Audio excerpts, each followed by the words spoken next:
Look at that turtle go, bro. Greetings and welcome to Old Drunken Discography, where old friends and fans come together to BS, argue, occasionally agree, and discuss musical artists. This week's musical artist is the Red Hot Chili Peppers. This was Tim's pick. He holds the slap button. If you missed the previous videos, go check out the playlist link down below. We are very early into this. We are on 1985's Freaky Styley. I'm Jason. With me is Ed, Hannah, Hey. with a puppy dog, Bill, What about a battleship? and Tim. Yeah. Yeah, if you don't say anything, you don't show up, so there you are. Don't show up, you don't have to say anything. That's true. You can just Words ease to on live by away. right there. I guess we're just, first there was Nickelback, then there was Aerosmith. Now we're doing the Chili Peppers. We're just going to hit all of them problematic bands right in a row here. I guess maybe we should do Anti-Flag next. I don't know. Yeah, oh, sure, yeah. Maybe a little Ted Nugent. Fuck Justin Sane. All right. I'd be down for Ted Nugent, but that's beside the point. Because we're talking Fuck about Ted Red Hot Nugent, too. Chili Peppers, Freaky Styley. All right. Bill, why don't you lead us off then with Freaky Styley? I'll lead off. Just a reminder to those of us watching again, July 2nd, 1979, the day the funk died. Or was it born in 1985? July 2nd, 1979, the day the funk died. Comment below if you know what that's from. Anyways, Jungle Man. All right. Chorus was pretty cool. Guitar solo was cool. Actually, a better album start than the last one. I'll give them that. Hollywood. It happens. Got some interesting lyrics kind of going on, but it's the horns are nice. The chorus is nice. It gets a little repetitive. American Ghost Dance. I like the historical connection on that one going on. I'm big on history. I thought it was actually kind of catchy. One of the better songs on the album. If You Want Me to Stay, yeah, it exists. Not my cup of tea. But then again, I determined list album. Funk might not be my thing apparently, if this is funk. But for someone, it's got some growth going on though, which I will give them that. Nevermind? No, not Nirvana's Nevermind. Red Hot Chili Peppers Nevermind. Big difference. It was actually kind of interesting with the intro. That said, it happened, huh? Okay, yeah, it existed. Freaky Styley. Really like the bass intro, and actually, I really like the bass throughout this band. Gonna mention that now and get that out of the way. I thought Flea was phenomenal. All right, okay, it's a bass for the whole song. Yeah, get that funk, funk 'em. Anyways, Funk you. we've got Black Eyed Blonde following that up. Is this thrash funk? Is that a thing? I don't know. That's this song. What the fuck is this shit? We've got Brothers Cup afterwards. Holy shit. There's a vocal change during the song. Goddamn, everyone pause. Take a second to admire it. You aren't getting this for another 5 albums. Not that many, but close enough. But what's with the shit, and I'm missing the Brothers Cup reference. I'm guessing it's some sexual innuendo based on all the other songs. I don't get it. Yeah, Brothers Cup. Great. The Third grade Brothers Cup bragging. was Hillel, Tony, and Flea. Oh, it's just them. Oh, then It's just those three. Yeah, they are the Brothers Cup. 3 brothers, Oh. 1 cup. that explains so much. Anyways, Battleship. All right. Huh. Okay. Interesting. A lot going on here. Not a single battleship. Guys, hold on. I think you just blew his mind with that cup thing. He's trying to hold back that laughter. I'm sorry, but like, okay, carry on. But I think Bill just got his mind blown by the whole cup thing. All right, go ahead. It happens.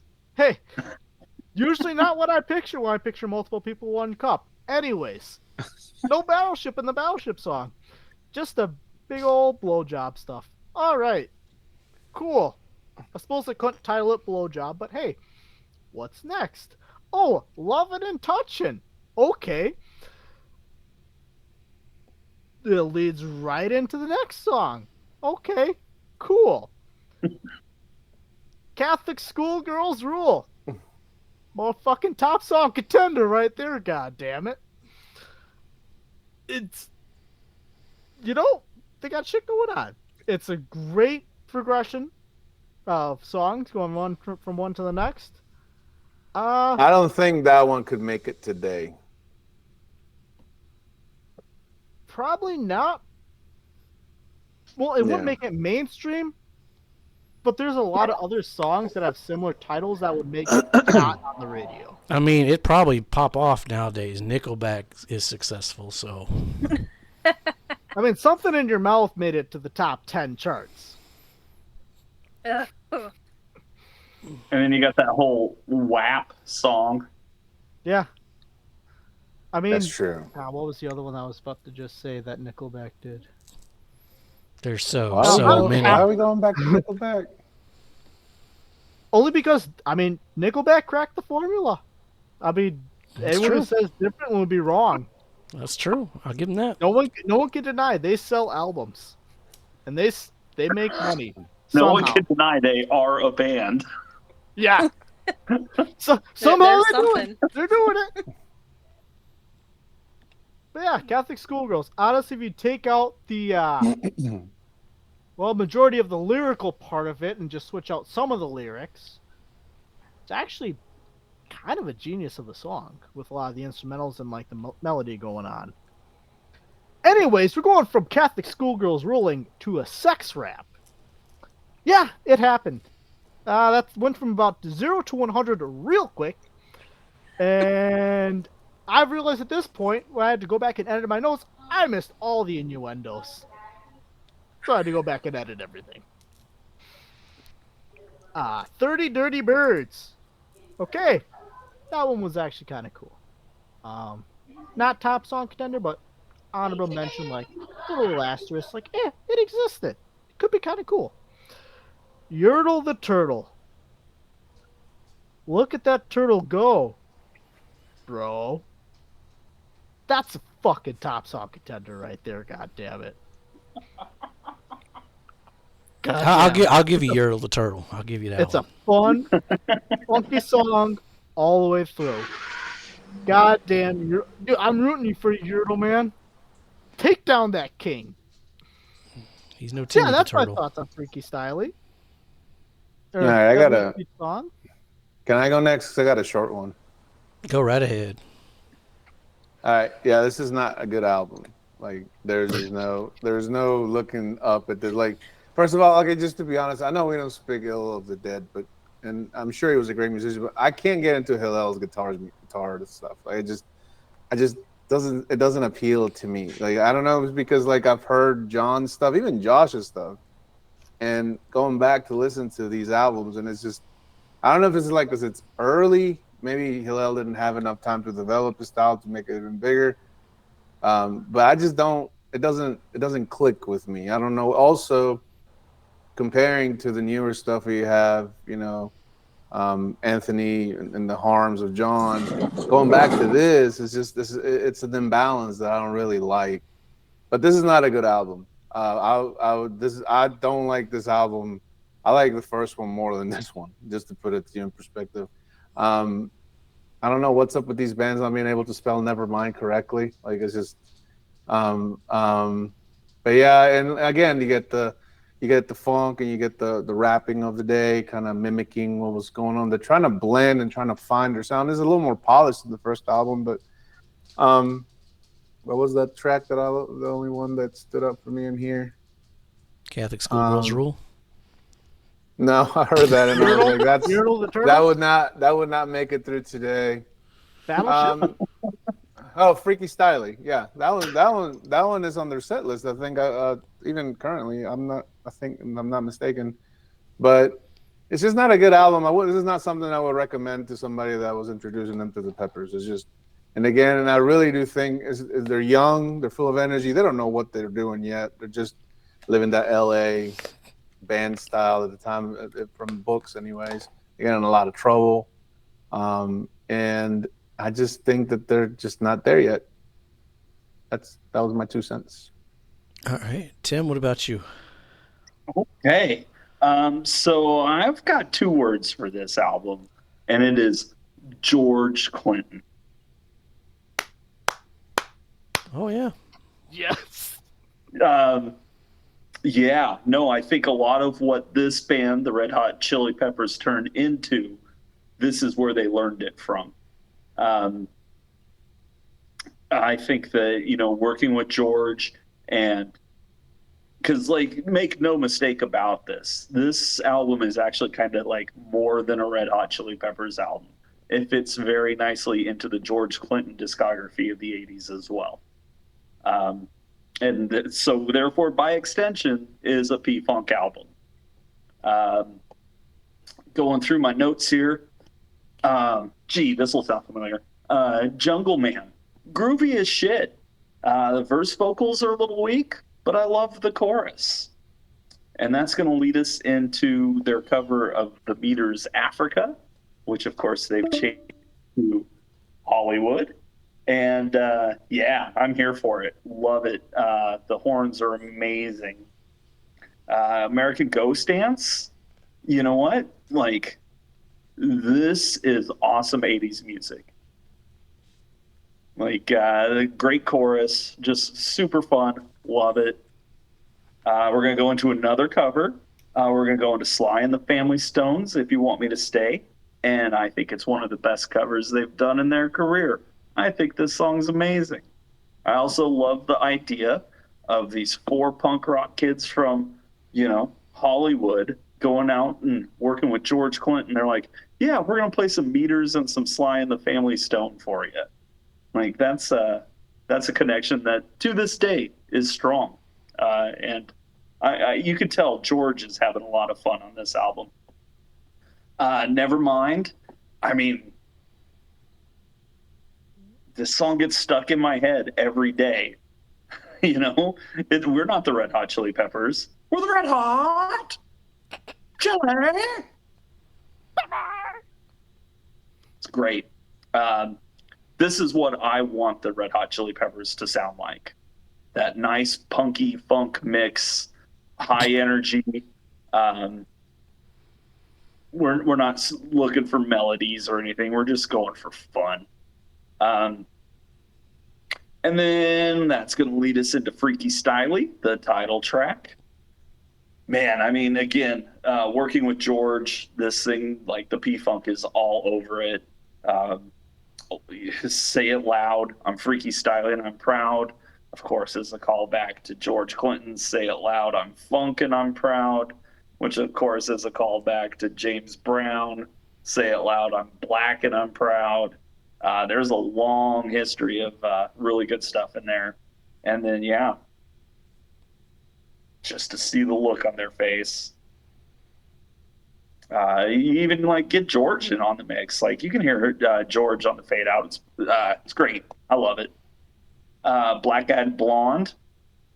It's a classic Red Hot Chili Peppers song that they still bust out occasionally. Love the guitar riff. It's just great. And again, it's more of what I want them to be. Brothers Cup is a great groove. I love the breakdown, but you can kind of hear where this might be the blueprint for what they turn into. Where, like, maybe they're looking back to this era, looking for inspiration as they're trying to, figure out a state to write about.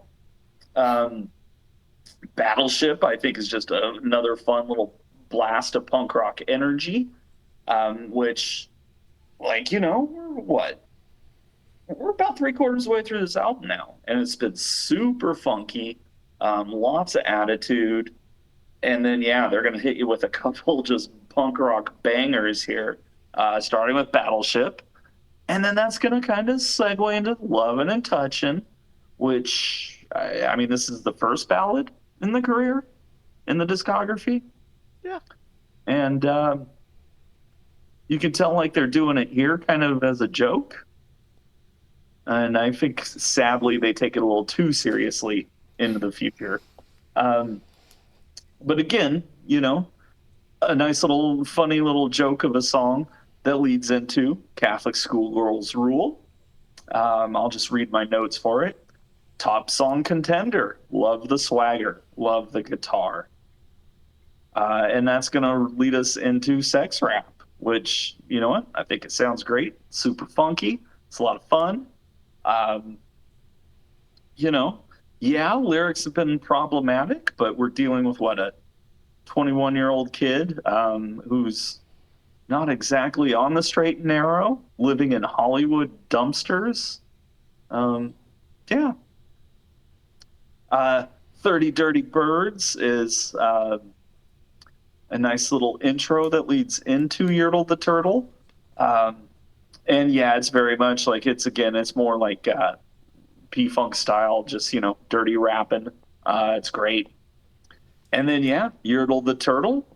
Of course, lyrics written by Dr. Seuss and put to music by the Red Hot Chili Peppers! Top song contender. And is it the best closer in the discography? If you said so, I would say it's probably at least top 3, probably top 2, if not number 1. Yeah, after I thought about it, it's going to come in at number 2. There is one closer I like more, but this is a great closer. Great album. 2 words, George Clinton. Just remember, though, George Clinton is the one who kicked the funk. You know what? George can do with the funk whatever he wants. But he did kick it. But it's insane how much music like George Clinton ended up inspiring, though. You do need to take some time to appreciate the man. I mean, anything from the G-Funk gangster rap thing in the 90s to even Friends. rock, to these guys, to anybody that came out, it's crazy.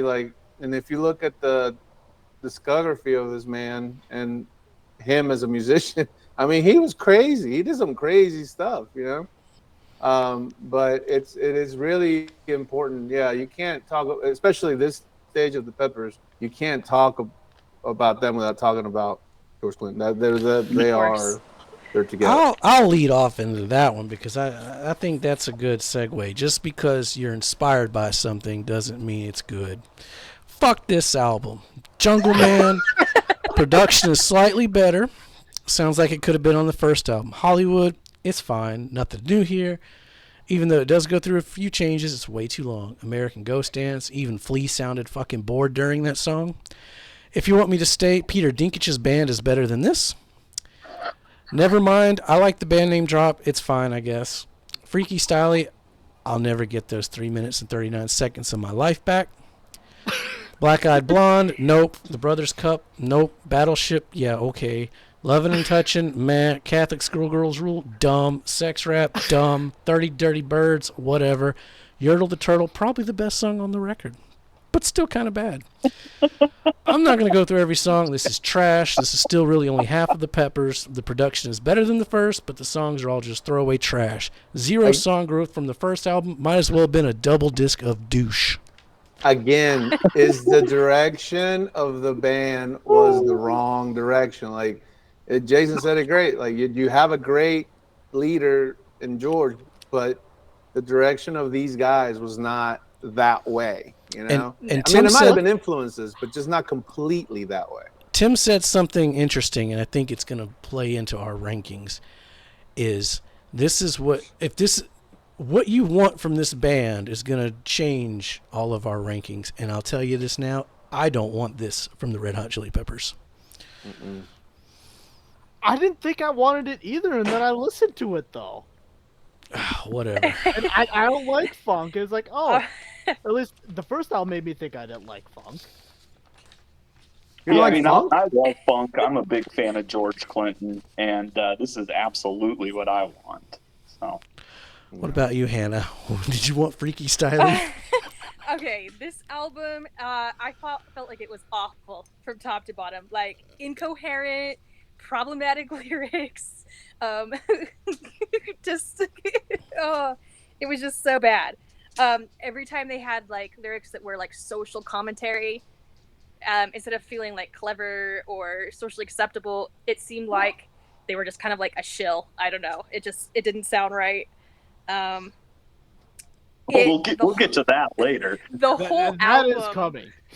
the whole album as a whole, it just sounded like, I think we all know what kind of lifestyle they were living at the time, and this whole album is a reflection of that dumpster fire.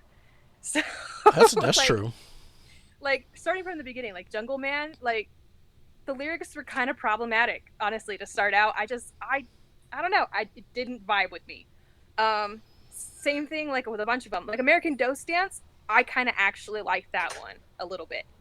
It's a good song. When they get, yeah, all right. And then Nevermind, I felt like they were just stroking their own egos. Like, that's all it was. It was just like, yeah, look how cool we are. Yeah, I don't know. Well, they stroke their ego harder later. Yeah, no, I know. That's them. Freaky Styley. Yeah, it's a song. When I got to Brothers Cup, I was immediately like, tear the roof off the sucker. And I'm like, well, George Clinton. So it's almost like he wrote that song. I don't know. And then they move into, like, away from, like, the fun songs into, like, their sex songs, like Lovin' and Touchin', Catholic Schoolgirls, sex rap. And I'm they started that in Battleship. Oh, well, yeah, a little bit. But they really, like, lean into it, and I get that, because, like, they have a lot of songs about sex and innuendo. That's their thing. That's what you think of when you think of Chili Peppers, to me anyway. Is, songs about... And California. Yeah. It's definitely California. California, Flea's Base, and being promiscuous. But, like, they have those songs that are, vulgar, and then to close it all off, after the vulgar shit, they go into Yertle the Turtle. Freaking, they go from that to Dr. Seuss. And I was just like, ooh. But it's goddamn good Dr. Seuss going on in Yertle, it's baby. Good Dr. Seuss, but that, like, transition from sex rap, and then 30 Dirty Birds is not enough transition into Yertle the Turtle for me. This album was... You can always pause and walk away. I mean, like, really if you think about it, though, it's question not things. that weird, because these guys are still young. Oh no, like, they were absolutely so they kids. were. You I can don't- I tell don't- they were kids. Yeah, I don't know how old they were, but they were still at that age where, like, They were in their like, 20s. So Yeah, they were like, younger we than would be me. talking Yeah. about Transformers or something like that. They Like, just, you could it's just- tell that they don't take things seriously. They don't take the music seriously. They don't Oh, take no. themselves seriously, and it's all No, just a big joke and having fun. And that was their whole lifestyle. They were just party frat boys. Well, without being frat boys, but like the same mentality, I guess. Yep. Yeah, Anthony would have been 23 in 85. So everyone was younger than I am.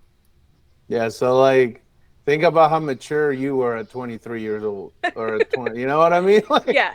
No, I get it. I get it 100%. And then you're in Hollywood in 1985. Yeah. Like, Surrounded by 1985 Hollywood. Yeah. So you were surrounded by douche, basically. yeah. Basically, this is the reason why my mom wouldn't let me play in a band when I was in high school, because she knew, like, this is what people did in the 80s when they were in bands. So she was like, no, you can't play with anybody. I mean, it's straight out. It was misogyny, drugs, partying. I mean, alcohol, like, all of that. was Sex, drugs, and rock and womanizing. roll. Is there anything else? Yeah. to say? That was the motto, and people lived it. And I mean, this album basically summed that up. Young people having sex, doing drugs, ruining their lives. That's about it. Yeah. We're too early in the discography to make the call that Yertle the Turtle's the best closing track, but it is a contender. I'll give him that. It's not. It's not the best closing track. Y'all stop playing. Quit playing. It's a contender. You cannot deny it's a contender. For the Red Hot Chili Peppers, that is not the best. No, it's not. I'm sorry. Not top 3? As we go along, I want you to name when we get to the albums, better. name the 3 closers that are better than Yertle the Turtle. You know what? It was weird, but I dig it is the end. So It's very Nickelback. I think Nickelback ripped them off. I mean, it's Catholic Schoolgirls and then Dr. Seuss. I mean, that's Nickelback. wouldn't surprise me. 101 right there. I may have to change my ranking for this album depending on what y'all do. It's time to rank it. Ed, Tim picked you to go first to guess. So you have to guess whether we like it more or less than the first album. All 3 of you? All 4 of you? Everybody present. Yeah. Everybody present? Just guess for yourself. I can guess for Ed. I know where he put it. Yeah, right. Well, I I would. think I know where everyone put this, honestly. Yeah, that's pretty much. I would put this one equally with the first one, honestly. But yeah, I would definitely place it right there. Ed, do you think Hannah liked this album more or less than the first one? Probably less. Is he correct? This is where the Yeah. affirmation. Yeah. Okay. Yeah. I like this one. I'm just Considerably gonna less. do the same. Well, no, I liked it more than the first one. God, you're dumb. The color code will tell all. Color code will always tell all with all these rankings, and it really does. Do you think Tim? Where do you think Tim and Bill put it? 1 or 2? Probably 2 for both of them. 2? No, you're wrong for me. I think he's wrong for both. I think both. Oh you guys wait, no, I meant. Yeah. Okay, sorry. I was looking at my bad. Yeah, it kind of runs weird because it's backwards. Yeah. I will say though, I know you don't do artwork anymore, but Oh, we do. I like the first album's artwork better than this one. If that makes a difference. So- Other than that, When we get to the end after top songs, we may shoot a Red Hot Chili Peppers Is It Art video. Hashtag bring back Is It Art was Yep. answered. Shout out to that one guy who left a comment. Hashtag bring it back. It's coming That's all it back. took. So like and subscribe. Stick around for that. You don't want to miss that one. Up next, we're gonna have an Uplift Mofo party plan. all right. Now see, now we're getting into more of the Peppers, like that they're growing into something. Like, They Yep. are. Yeah. yeah, Save this album is a lot more developed. Save than the it first. for the next video. Save it for the next video. Be safe. Make good decisions. Look at that turtle go, bro. Yo to the turtle king lifted his hand, and a yo to the turtle king will give a command.